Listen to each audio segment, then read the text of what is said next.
이재명 대통령의 이스라엘 비판 발언은 흔치 않은 장면이었습니다. 외교에서 할 말은 한다는 건 단순한 용기가 아니라 계산된 선택이죠. 이스라엘을 강하게 비판하는 순간 그에 따른 외교, 안보, 경제적 파장도 함께 감수해야 하니까요.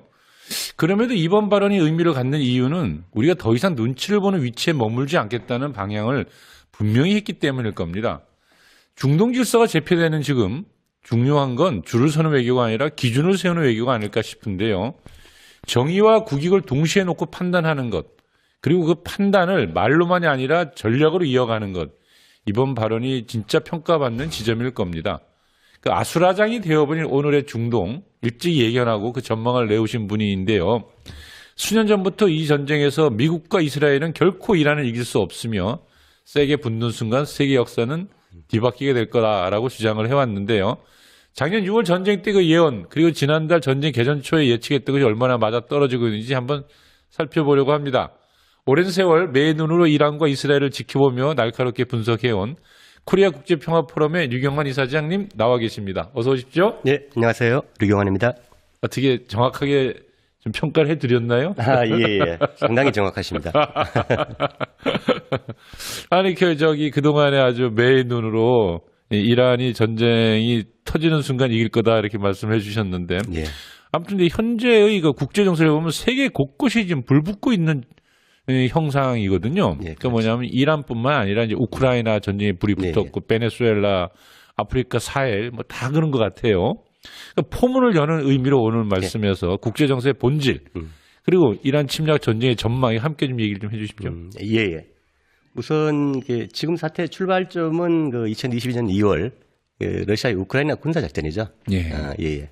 그 이후에 지금 약 4년 반 이상 그 러시아가 단독으로 그 나토 32개국 전체를 지금 장기적으로 고갈시켜가고 있고 이번에 이란이 그 기습 침공을 당해서 대응한 40일 전쟁에서 놀랍게도 다시 그 미국, 이스라엘 두 핵보유국을 상대로 이렇게 승기를 잡아가는 좀 놀라운 모습이 보이고 있습니다. 그 과정에서 이제 군사 달러 패권 뭐 등등 동시에 약해져가고 있다라는 뭐 일반적인 평가들이 이제 공유되는 상황이죠.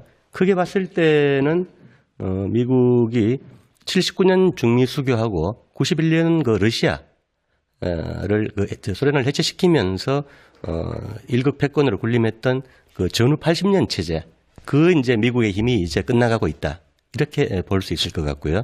조금 더 길게는 지난 그 1492년 대항해 시대 이후에 대서양 500년 문명도 함께 지금 해체되어 가는 과정이다. 크게 이렇게 볼 수 있겠습니다. 이야, 지금 체제가, 그러니까 전후 체제가 몰락하고 예.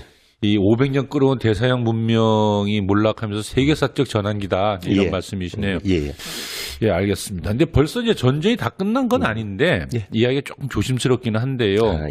뭐 상당한 사망자가 생긴 전쟁이니까 만큼 살펴봐야 할 것 같은데 이란의 피해 상황. 거의 뭐 총 피해액이 2,700억 달러 이른다고 하던데 그런가 하면 이제 미군 기지는 뭐 또 전파됐다는 말도 들리고 어떻습니까 지금 전체적으로 상황이? 우선 그 피해국인 이란 입장에서 볼 때는 안타깝게도 이제 한 사망자가 3,750여 명, 요 며칠 전의 기준입니다. 그리고 부상자가 한 25,000여 명. 그리고 미국이 어쨌든 한 2, 3만 회 이상 이 폭격으로 공습 위주로 공격을 해서 뭐 군기지 일부도 타격을 받았을 거고 대부분은 뭐 지하에 있습니다만 근데 이제 일부 이제 군사 이렇게 공격 목표가 이제 사라지니까 미국 입장에서 계속 그 민간 시설들을 공격해서 지금 병원이나 학교 수백 곳 그리고 뭐 제약 공장 그다음에 이제 담수 시설이나 정유 시설 이런 곳들이 그 민간 인프라가 한 12만 채 이상이 파괴된 걸로 지금 주한 이란 대사가 얘기하고 있습니다. 그래서 이제 군사 피해는 상대적으로 보도가 미미한데 민간 시설 피해는 테헤란 타임즈 중심으로 거의 매일 업데이트가 되고 있습니다. 어쨌든 아까 말씀드린 것처럼 그 지하 한 30여 개 거대한 그 미사일 기지들은 한 3분의 1 정도만 썼고 이번에 온전돼 있다. 그리고 계속 전쟁할 수 있는 능력은 있는 거네요. 그러니까. 그게 지금 이제 미국이 협상에 끌려 나온 제일 큰 동기죠. 그리고 놀랍게도 방공망도 이번에 이제 우라늄 탈취하려다가 이제 하루에 비행기 한 10여 대가 떨어졌죠. 미국이.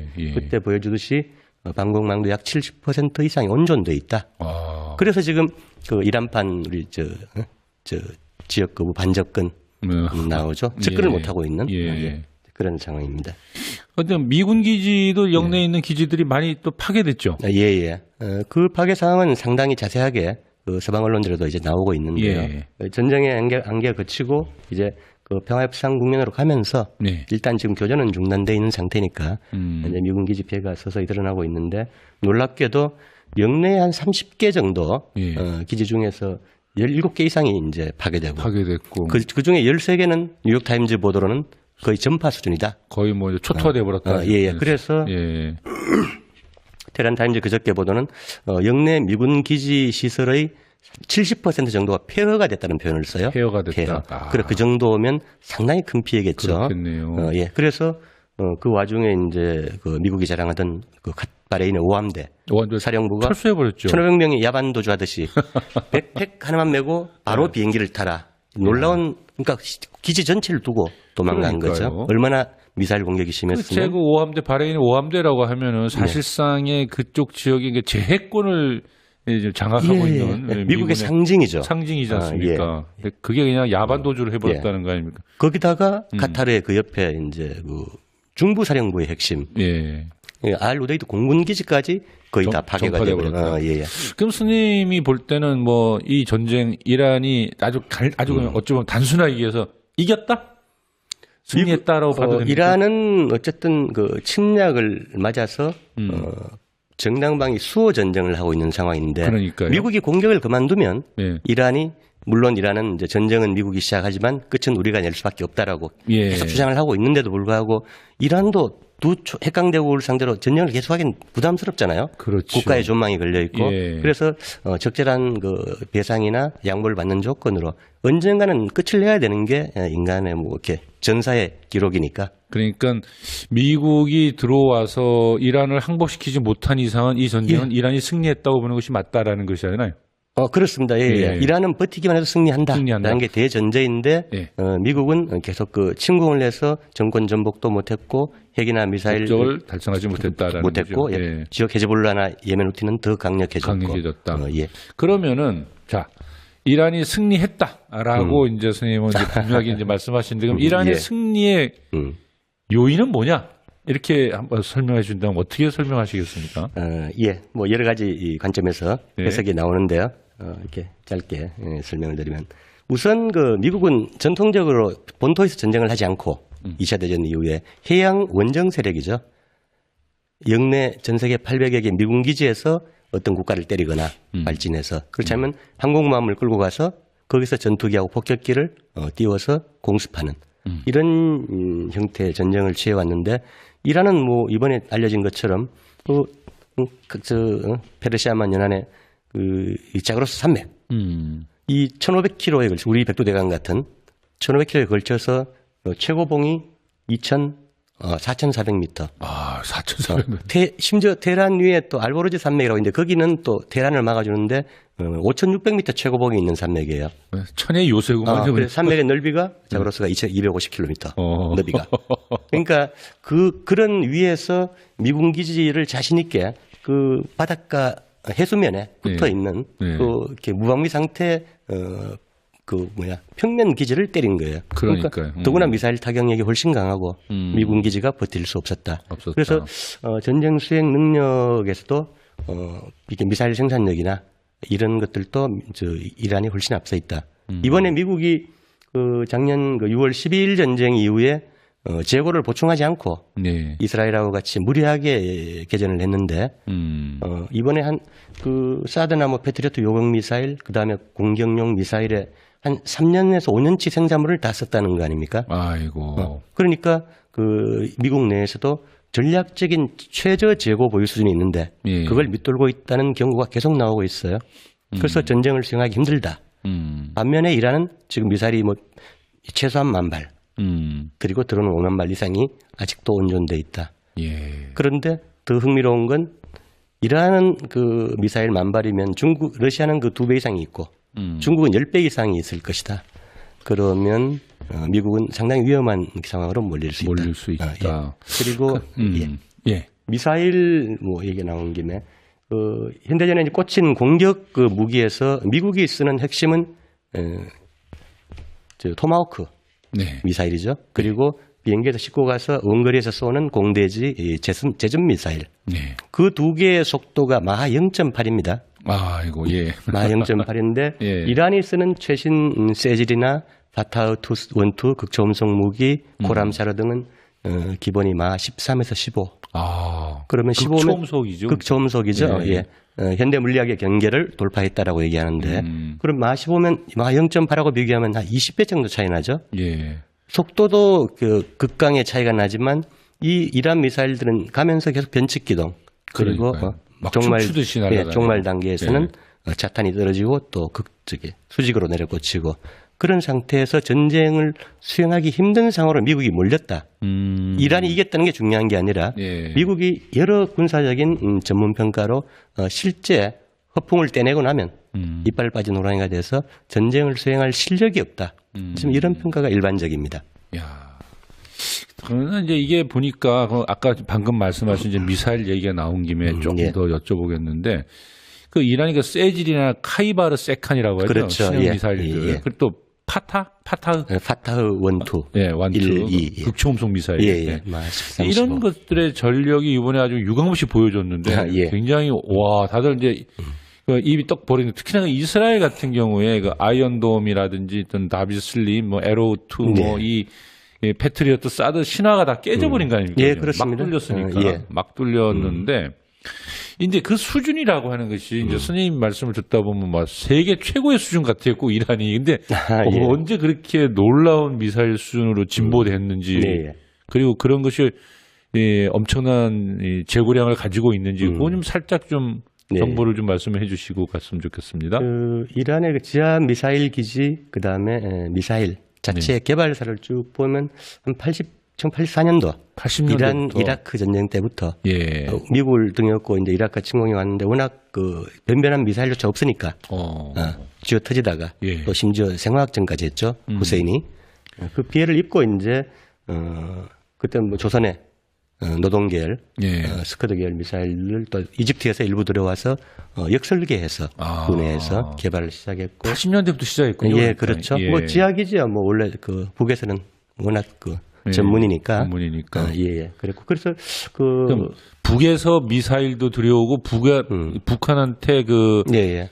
땅굴 파는 것도 배웠군요. 군사 고문단이 일찍 갔겠죠. 야, 그럼 북한하고 이란과의 관계는 뗄래 뗄수없는 특수 관계겠는데요? 그렇습니다. 예. 생존을 보증해주는 예. 가장 전략적인 관계라고 봐야죠.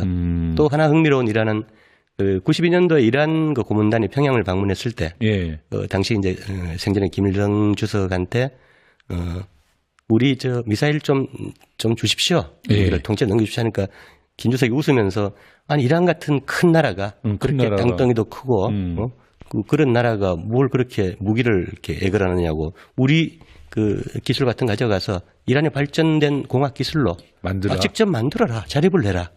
그랬으니까 이미 30년 전인데 지금 얼마나 이렇게 발전을 했겠어요. 굉장히 고마워하겠네요. 그렇죠. 그걸 어떻게 정책으로 표현을 하겠습니까? 야. 그러니까 러시아가 이렇게 한참 어려움을 처했을 때 쿠스크 지역을 또 팍 뚫어준 게 북한이고 또 이렇게 이란과의 관계에서도 이렇게 또 이란의 어려움을 뚫어주고 하니까 북이 갖고 있는 위상이 우리가 생각하는 것보다도 이 러시아나 이란 같이 미국과 맞서 싸우고 있는 나라들한테 굉장히 크겠네요. 예, 그렇습니다. 뭐 굳이 러시아, 이란만이 아니라도 전후에 이제 2차 대전 이후에 북이 이제 도와준 나라들이 쿠바, 그다음 베트남, 그다음 중동 전쟁 때마다 공군까지 참전을 했고 무수한 그 참전 이렇게 사례들이 이제 지금은 공개가 되고 있죠. 예. 알겠습니다. 그럼 현재 그 미사일이나 갖고 있는 양들은 중동 전체와 싸우는 데 있어서 파괴할 만한 많은 재고량을 가지고 있겠고 기술도 상당하다 이렇게 보면 되겠습니까? 예, 그렇습니다. 그 러시아 가장 그 세계 최고의 이렇게 전술 협상가죠. 외무장관으로 라브로프가 한 일주일 전에 얘기했습니다. 그 미국에 없는 진보된 미사일 시스템을 가지고 있다. 이란이 가지고 있다. 그리고 그 이스라엘만이 아니라 중동 전체가 파괴 가능한 재고 물량이 있다. 더 나아가서 이란이 아직 공개하지 않은 그 첨단 비밀 무기가 몇 종류가 더 있다. 무서운 말을 했어요. 예. 지금 나오는 그 극초음속 무기들만 해도 미국이나 서방을 압도하고 있는 상황인데. 야, 근데 왜 우리나라에 나오는 언론이나 예. 혹은 또 이 서방 측 언론들은 왜 그렇게 그럼 이란이 갖고 있는 그런 무기 수준이 대단하고 예. 그럼 미국이 다 박살난 모습을 보여주면서도 이란하고 싸우면 안 된다 이런 식의 보도는 안 나오고 이란이 다 파괴되어서 지금 하고 있고 사회적으로 나쁜 일을 하고 있다라는 식의 보도를 자꾸 할까요? 예, 예. 이번 전쟁의 근본 성격이 이 미국의 기습 네. 그리고 그 유엔 안보리 결의나 자국의 의회 동의도 받지 않은 비준도 받지 않은 분명히 불법적이고 국제법을 침략 어기는 전쟁이죠. 침략 전쟁이죠. 예. 명백한 그런 전제를 깔고 모든 논의를 시작해야 되는데 미국의 입장에서 뭐 핵을 예방하기 위한 아니면 뭐 또 신정 독재 정권을 전복하기 위한 그게 뭐 정당한 전쟁인 것처럼 이렇게 몰고 가면서 더구나 이제 전황 자체 보도에서는 그 미국 입장에서는 당연히 불리한 걸 감추고 언론전 홍보전을 하는 심전하는 거는 전쟁의 기본 방식인데 예. 미국은 이번에 너무 심한 거죠. 트럼프가 뭐 한 시간에 7번 거짓말을 하고 있다고 할 정도로 이제 그런 상태에서 그 서방 언론의 이렇게 보도 논조를 국내 언론들이 그냥 관성적으로 따라가고 있다. 이렇게밖에 말씀드릴 수 없겠네요. 안타깝죠. 예, 알겠습니다. 근데 예상했던 대로 이제 종전 협상 자체는 뭐 계속 지금 이제 1차는 결렬되었고 다시 2차 협상이 네. 진행 중인데 이게 보니까는 뭐 사실 잘 될지 안 될지 잘 모르겠어요. 지금 예. 지금 어떤 상태입니까? 지금 현재 협상이 자꾸 길어지고 있는 것이. 미국이 아까 말씀드린 것처럼 장기 수모전을 할 수 있는 일단 능력이 안 되고, 예. 그 다음에 이란이 신의 한 수로 그 호르무즈까지 봉쇄하면서 예. 그 영내 그 친미 왕정 국가들이나 역대 미국의 동맹국들, 특히 EU, 나토 32개국, 한국, 일본, 캐나다, 호주까지 이 전부 다 망하게 생겼잖아요. 네. 그래서 동맹국 내에서도 미국 내에서도 마찬가지입니다만 여론이 악화되고 있고 또 그 전 세계적인 경제 비용을 동맹국들이 부담할 수 없는 그런 상황으로 가기 때문에 미국에 훨씬 더 압력 요인이다. 그래서 어제 아락시 외무장관이 밝혔습니다만 그간의 상황을 그 미국이 침략했는데 열흘 만에 쥐어터지다 보니까 안 될 것 같아요. 열흘 만에 이제 평화협상을 요청해 왔다.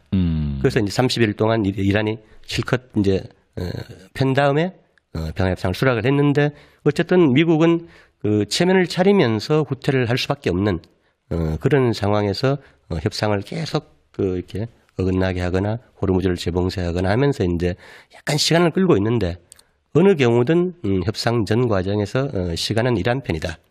그리고 이란이 어느 정도 트럼프의 체면을 그 살려주면서 핵농축이나 또 농축 유예 기간, 뭐 통행세를 어떻게 받을 것인가, 전쟁 배상금이나 이런 부분에서 기술적으로 양보하면서 어떻게 마무리를 할 것인가, 이런 데 이제 관전 포인트가 있을 것 같은데요. 그 문제는 그 지난 그 1차 협상 21시간 동안 파키스탄에서 보여준 것처럼 미국 이란 협상단은 그 70명이 와서 그 내부에서 회의를 하고 거기서 모든 결정권을 가지고 그 양해각서까지 거의 초안을 작성했는데 미국은 계속 그 트럼프에 한 10번씩 전화하고 중간에 그다음에 심지어 네타냐후한테도 전화해서 예. 뭔가 지시를 받아요. 그리고 저녁에 휴식 시간에 다시 잠시 쉬러 갔다가 와서는 태도가 돌변해서 그동안 20시간 동안 그 대충 합의한 아주 훌륭한 합의안들까지 미국이 잘라버리고 결렬시키고 돌아간 거죠. 근데 이런 상태에서 그 이스라엘의 영향력 이런 것들도 좀 변수가 될 것 같고 아직 좀 지켜봐야 될 것 같습니다. 그렇군요. 예. 근데 아까 앞에서 이제 호르무즈 얘기를 잠깐 하셨는데 사실 이제 호르무즈 통행료 문제를 잠깐 언급하지 않을 예. 수가 없어요. 그러니까 많은 분들이 사실상 호르무즈 해협이 이제 막히게 되고 또 그 통제권을 좀 이란이 쥐게 되니까 예. 이 경제적인 어려움들을 겪는 사람들 입장에서 보면 이제 이란이 다시 또 이제 이 모든 문제 이제 원흉인 듯이 한 이제 문제가 되고 있지 않습니까? 그래서 예. 왜냐하면 그게 뭐 항해의 자유 원칙에 벗어나고 국제법상으로도 이렇게 해협에서 돈 걷는 건 안 되지 않습니까? 예. 이건 어떻게 좀 짚어야 되겠습니까? 이 문제는? 지난 시간에도 말씀드렸지만 그 미국이 참 어리석은 게 2월 26일 날 개전 이틀 전에 마지막 그 이란과 회급상에서 이란이 대폭 양보를 했죠. 네. 60% 우라늄 농축된 거를 해외로 빼겠다. 그리고 사찰받고 민간 평화용 농축만 하겠다. 라고 했는데 미국이 그걸 거부하고 이제 이 전쟁을 시작한 거죠. 예. 근데 그전에는 호르무즈가 개방돼 있었죠. 그랬죠. 공짜로 자유롭게. 예. 근데 지금은 실컷 쥐어 터진 다음에 또 호르무즈까지 봉쇄되어 있는 상황에서 다시 개방하라 아니면 우리가 재봉쇄한다 이 억지를 쓰고 있는 상황인데 그 호르무즈 그 통행료 부분에 대한 이란의 입장에 대해서는 뭐 국제법적으로 논쟁이 많아요. 네. 여기서 쭉 그 뭐 개별 그 논쟁들을 비교하기는 힘들 것 같은데 이란 입장에서 볼 때 가장 큰 그 봉쇄 사유는 그겁니다. 그 중동의 친미 왕정국가 6개가 6개 나라들이 그 미국에 수십 개의 기지를 내주고 그게 침공의 발진 기지가 되고 최전진 기지가 됐다. 모든 보급이나 침공에. 그러면 전쟁의 공범이다. 사람이 이웃집에 들어가서 돌을 던지면 그 이웃집도 당연히 돌을 맞는 거고 이란 표현입니다. 그래서 그런 그 전쟁의 공모 국가들에 대해서 이란이 이번에 2,700억 달러 그 이상의 피해에 대해서 이렇게 통행료 형태로든 거기서 나오는 가스나 석유에 대해서 배상의 형태로 배럴당 1불 위안화로 받겠다. 그런 주장은 이란 측에서는 할 수가 있을 것 같아요. 더 큰 거는 그 안에 있는 그동안에 영내 공짜로 썼던 미군 기지들은 당연히 전쟁의 1차 전범들이니까 거기에 대해서는 어떤 형태의 제재를 취해도 미국이 할 말이 없는 거고 또 하나 자연적인 조건에서 그 호르무즈의 34km 그 영해 해리로 규정하는 12해리에 이란과 오만이 딱 절반씩 나누고 있어요. 예. 그러면 거기에 대해서 이란은 자연법적으로도 주장할 수 있는 권리는 있는데 네. 그동안은 이 신의 저주 혹은 신의 선물이라고 하는 그 중동의 자원이 마음대로 들락날락하는 거를 그냥 부과를 안 했을 뿐이다 이런 주장도 있어요. 그 역시 이란 입장입니다. 근데 아무튼간에 뭐 이번 기회로 어떤 논리든 간에 예. 이란은 엄청 깨졌고 깨진 것에 대해서 또 재건 사업에도 필요한 돈도 필요해질 것이고 예, 예. 그래서 뭐 그것을 통행료로 막겠다 뭐 이럴 수도 있는 것 같긴 한데 예. 근데 문제는 말이죠. 이걸 전부 다 부셔놓은 사람들은 미국하고 이스라엘인데 그 전쟁으로 인해서 생겼던 그 많은 피해에 대한 배상이든 또는 보상이든 간에 그거를 왜 전 세계에 또 다른 사람들이 져야 되는 게 미국과 이스라엘이 져야 되는 거 아닙니까? 그 부담은. 원칙적으로는 그렇죠. 근데 그게 전체적으로 다 이제 부과가 되는데.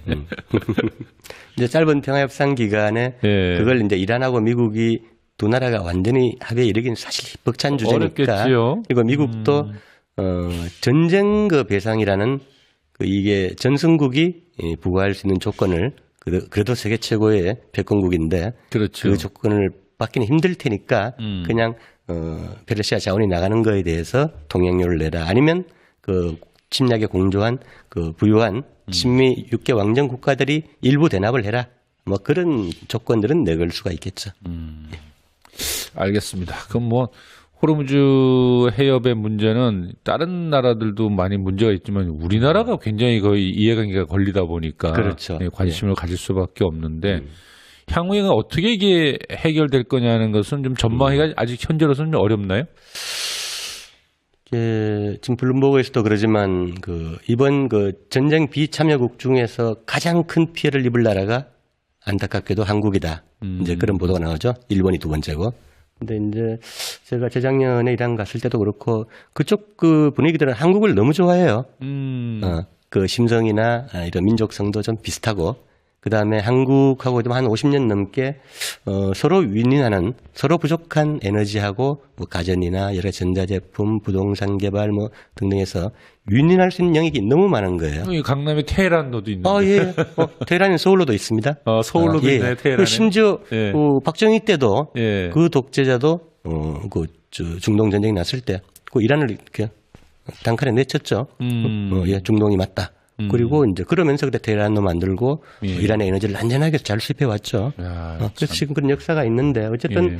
그 이란 자체도 보면 주한 이란 대사관도 그렇지만 한국이 어느 정도 이렇게 미국에 발이 묶여서 제재도 하고 나쁜 짓을 좀 했는데 그렇다 하더라도 이제 교역하면서 회복할 수 있는 길들이 많이 있다. 그래서 한국이 극단적으로 나쁜 길로만 가지 않으면 관계를 회복할 수 있는 방법들은 있으리라고 보여집니다.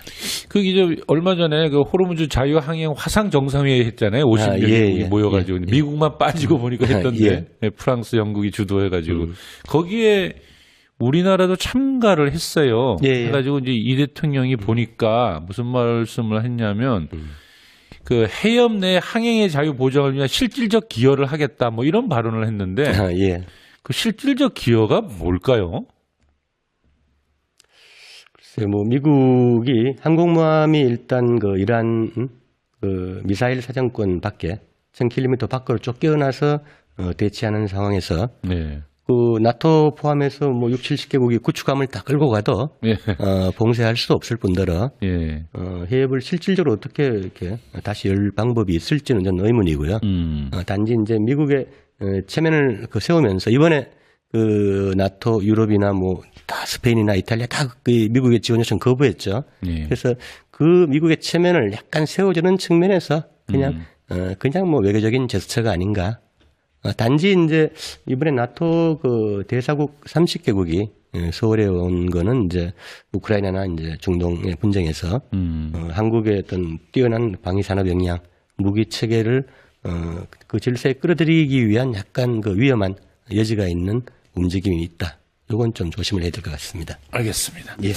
자, 그러면 이제 또 다른 이야기를 한번 넘어가는데 아까 앞에서 잠깐 언급을 하셨는데 이란의 승리가 세계를 어떻게 변화시킬 수 있는가 이 얘기를 조금 좀 구체적인 얘기를 한번 듣고 싶어요. 뭐냐면은 그 세계사적 의미를 많이 이제 주장을 하시고 계시지 않습니까? 예. 아까 뭐라고 얘기했냐면 서구 500년 대서양 문명의 종말. 예.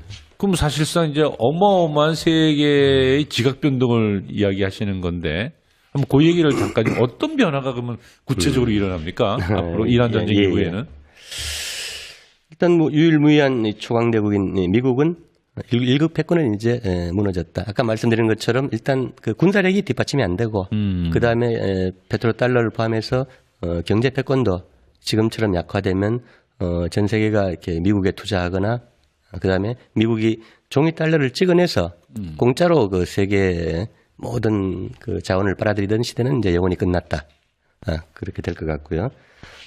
그 다음에 이제 이번에 이제 페트로달러가 붕괴되면 그 위안화가 강해지고 당연히 브릭스 내 그 역내 통화로 자국 통화들로 이제 거래가 지금 뭐 벌써 한 80, 90% 이상 올라가 있으니까 되고 그 다음에 부유했던 중동의 친미 왕정이 이번에 전비를 쓰고 그 다음에 미국의 안보 우산이 이제 완전히 깨졌으니까 그 새로운 그 역내 안보 구도에 이렇게 참여하려면 미국에 대한 일방적인 충성, 네. 달러 투자는 국채 사주고 비싼 무기 사주고 하던 그런 흐름이 이제 깨지면 미국의 달러 패권도 재생이 안 되는 거죠. 야, 페트로달러가 무너지면 미국의 달러 패권이 무너지고 그렇게 예. 되면은 사실상 정말 미국의 경제도 견디기 힘들 텐데요. 그죠? 예, 그렇습니다. 미국 내 양극화나 뭐 정치적인 분열 이런 것도 심하지만 사실 저는 이번 그 이란 사태를 보면서 미국이 너무 안타까운 선택을 했는데 군사 패권이 약한 거는 이미 우크라이나에서 대충 알고 있었고 예. 그리고 침략을 싸움을 안 붙으면 그냥 모르죠.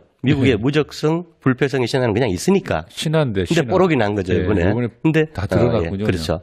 그래서 그러니까 이제 그 건달이 이제 뒷골목 이제 빙 뜯는 수준으로 이제 물러갈 수밖에 없는데 군사 패권의 몰락보다 정말 치명적인 건 이 달러 패권의 몰락. 달러 패권의 몰락이죠. 미국이 아까 쭉 살펴본 대로 이제 전 세계 달러가 미국으로 이렇게 일방적으로 회귀하는 시대는 끝났는데 미국 내부 모순도 심하죠. 그러니까 39조 달러의 부채, 그다음에 올해 만기가 도래하는 미국채 10조 달러 등등 해서 이게 그동안 저금리 시대 호황기에 낮은 금리를 물고 있는데 이제 금리가 2배 이상 올라가면 앉아서 계속 부채는 쌓이고 근데 국방 예산을 또 늘리겠다고 하고 무모하게 그러니까 이런 순환 구조가 언제까지 돌아갈 수는 없다. 그래서 달러 패권 몰락이 이번에 미국이 내용적으로 감내해야 될 가장 큰 아픔이다. 달러 패권이 몰락한다는 건 결국 미국 자체가 무너진다는 소리인데 예. 더구나 이번에 보니까 유엔이라고 하는 게 이제 거의 있으나 없으나 뭐 유명무실한 유명무실한 예. 나토도 거의 종이 호랑이 같다라는 느낌. 예, 그렇죠. 예.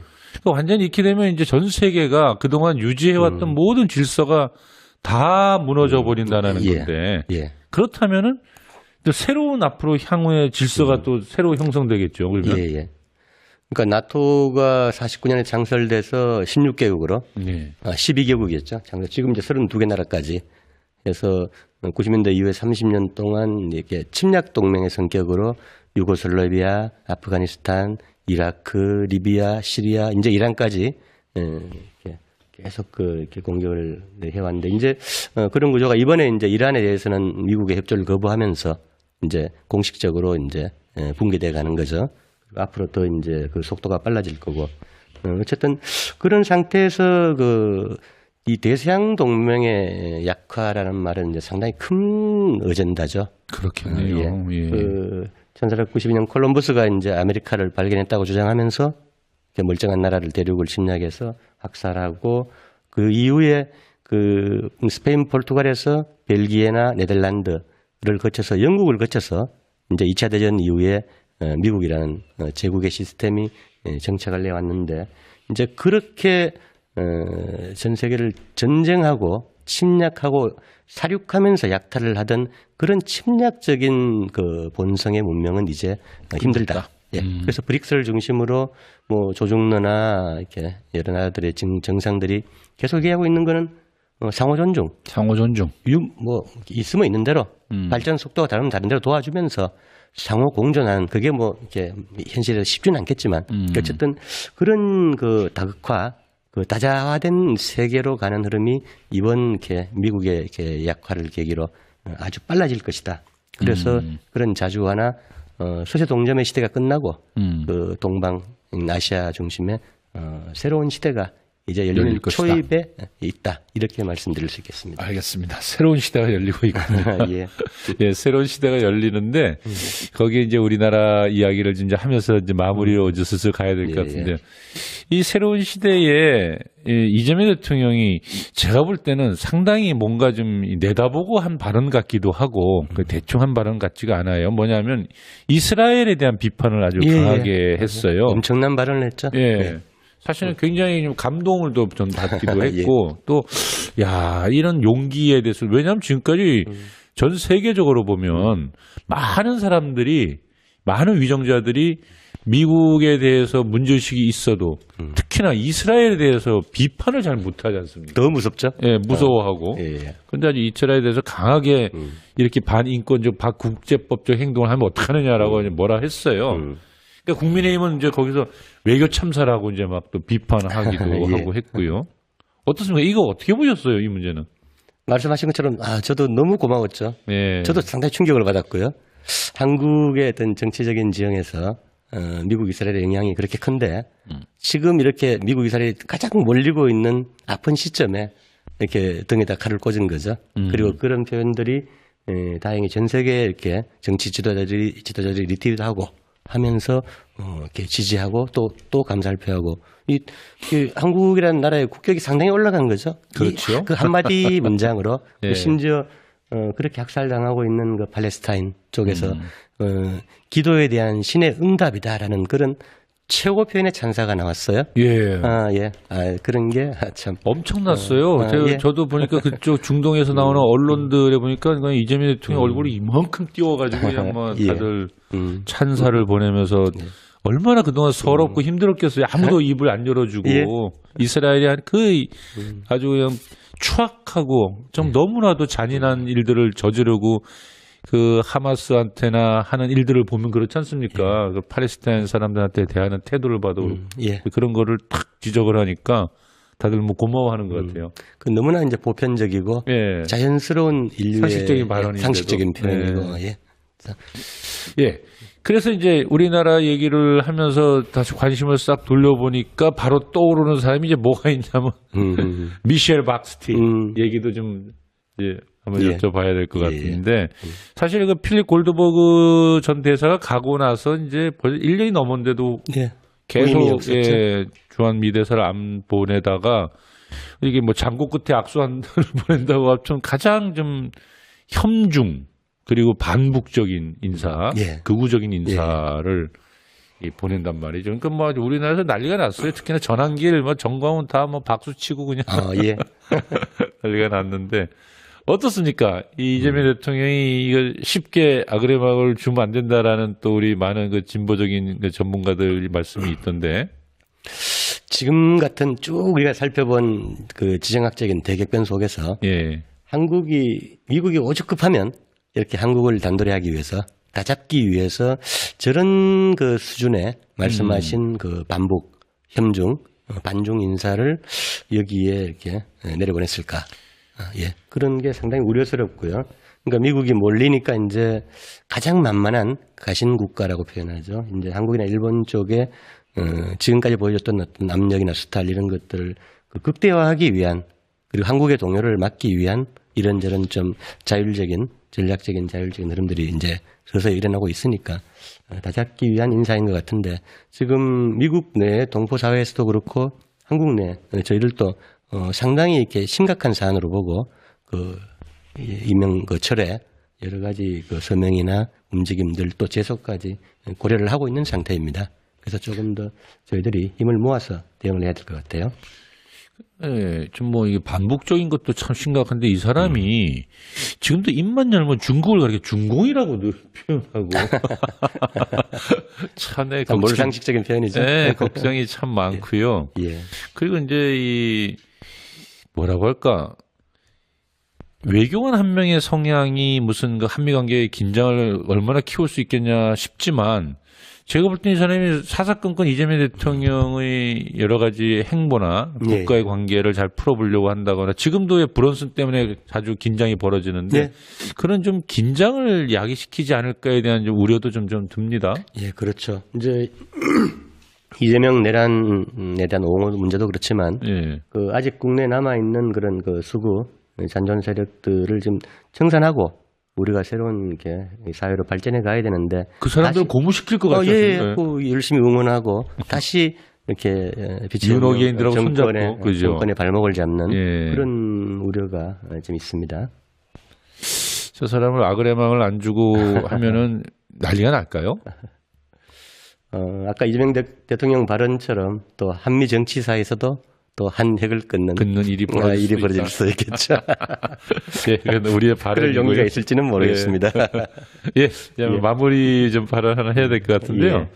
그 우리가 이번 전쟁을 통해서 가장 큰 교훈을 얻은 게 우리 앞에서도 잠깐 잠깐 말씀을 드렸는데 미군 기지예요. 그러니까 미군 기지가 참 아이러니하게도 뭐 한국의 전쟁을 막아주는 굉장히 중요한 시설이다라고 사람들이 많이 생각을 해왔고, 그래서 뭡니까 트럼프도 틈만 나면 우리가 너희 지켜주고 있잖아 뭐 막 큰 소리를 치는데 그런데 이번에 보니까는 이게 무슨 우리가 원튼 원치 않든 다른 데하고 미국하고 이 갈등이 벌어지거나 뭐 대만 해협에서 포탄이 오고 간다거나 이런 일이 벌어지면 바로 한국에 있는 미군 기지가 초토화 될 수도 있구나라는 것이 이번에 보여지면서 야, 이게 대한민국을 지켜주는 보루처럼 여겼던 주한미군 기지가 가장 위험한 이 타겟이다. 이런 생각이 크게 들었습니다. 그래서 우리가 가야 될 슬기로운 길은 뭐냐를 좀 말씀해 주면서 좀 마무리해 주십시오.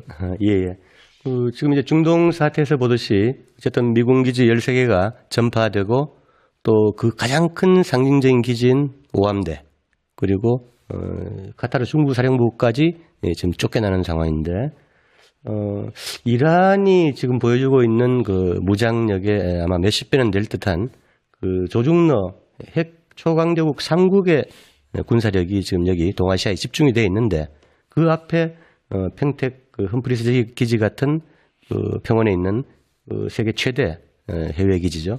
그런 기지들은 너무 취약할 수밖에 없다. 그래서 그런 기지들이 앞으로 중동에서 보듯이 지금 이렇게 얼마나 이렇게 물리적으로 버틸 수 있을지 지금 이 40일 전쟁이 심각하게 지금 교훈을 주고 있는 겁니다. 그래서 결국은 어떤 평화적인 이렇게 조미 관계든 아니면 협상을 통해서 그런 부분들이 안보 우려가 지역에서 해소되는 방향으로 그 큰 이렇게 협상들이 이제 필요한 시기가 곧 올 것이다. 우리 의지와 관계없이. 그래서 그런 부분을 대비해야 될 상상력이 필요한 시점인 것 같고요. 그 다음에 한국의 정치 경제적인 측면에서 보면 지금 주한미군의 현대화, 그 다음에 뭐 전략적인 유연화하면서 말씀하신 남중국 해분쟁이나 이런 대로 미군이 마음대로 움직일 수 있고 또 필요하면 뭐 사드나 패트리엇 이렇게 설비까지 저 중동까지 마음대로 뺄 수 있는 이제 그런 구도, 그리고 더 나아가서 경제 수탈, 동맹 수탈, 또 안보 수탈, 이런 어떤 측면의 예속까지 이제 한 번은 좀 심각하게 고민하고 국익과 주권 차원에서 다시 한번 재검토할 또 그런 게 필요한 시점에도 와 있다, 이렇게 볼 수 있겠습니다. 알겠습니다. 고맙습니다. 이 전쟁은 단순한 군사적 충돌이 아니었습니다. 그러니까 힘의 크기가 아니라 무엇을 지키려 했는가가 드러난 순간이었죠. 막대한 피해를 입었음에도 이란은 버텨냈고 그 자체로 승리를 일구었습니다. 반면 미국과 이스라엘은 압도적인 군사력을 동원했지만 그 과정에서 스스로 내세운 명분과 가치에 깊은 균열을 남기면서 패배했습니다. 군사적 우위가 곧 정당성을 의미하지는 않는다라는 사실이 다시 한번 확인된 셈입니다. 중동의 질서는 이제 이전과 같지 않을 것입니다. 이란은 새로운 중동의 강자로 떠올라올 것이며 미국은 기지를 포기해야 할지도 모릅니다. 각국은 더 이상 일방적 질서에 기대지 않고 스스로의 선택지를 넓히려 할 것이고요. 수많은 미군 기지를 안고 사는 우리에게 주는 교훈은 참 크다 할 것입니다. 전쟁이 끝난 후 새로운 질서가 형성될 것인데요. 그 세상은 정말 정의로운 세상이기를 소망해 봅니다. 함께해 주신 여러분 감사합니다. 명쾌하게 이란과 이스라엘의 전쟁을 분석해 주신 이경환 이사장님 감사합니다. 네, 고맙습니다. 세상을 보는 창, 세상을 여는 창, 세상을 바꾸는 창, 김창현의 창이었습니다.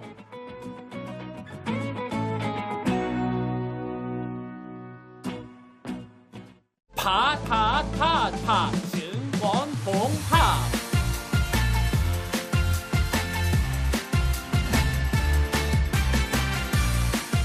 이제 저녁 8시 30분 퇴근 후 퀴즈 한판